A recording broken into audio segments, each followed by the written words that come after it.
Hello everyone, আসসালামু আলাইকুম। Welcome to Farzana's recipe world. আজকে খুব সহজে একটি পিঠার রেসিপি আপনাদের সাথে শেয়ার করব। খুবই অল্প কিছু উপকরণ দিয়ে আপনারাও এই পিঠাটি চাইলে বানিয়ে নিতে পারবেন খুবই অল্প সময়ের মধ্যে। বাচ্চাদের টিফিনের জন্য এটি একটি বেস্ট রেসিপি হতে পারে। তো চলুন কথা না বলে শুরু করা যাক। আমি পিঠাটি তৈরির জন্য প্রথমে এখানে একটি রুটি নিয়ে নিয়েছি বানিয়ে। তারপরে এই রুটির মধ্যে আমি কিছুটা আখের গুড় দিয়ে নিয়েছি। গুড়টা দেওয়া হলে এটাকে আমরা রোলের মতো ঘুরিয়ে একটি শেপ দিব। লাস্ট মাথায় কিছুটা সয়াবিন তেল দিয়ে বা আপনারা চাইলে পানি ব্যবহার করে মাথাটাকে মুড়িয়ে দিতে পারেন। এখন একটি পাত্রে আমি পানি গরম দিব। পানিটা গরম হয়ে আসলে একটি স্টিমার বসিয়ে দিব।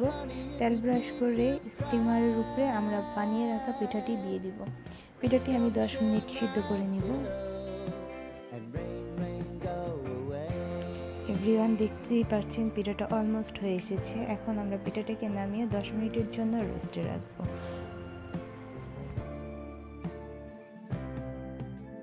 10 মিনিট পর আপনারা আপনাদের পছন্দ মতো পিঠাটি কেটে শেপ দিয়ে নিতে পারেন।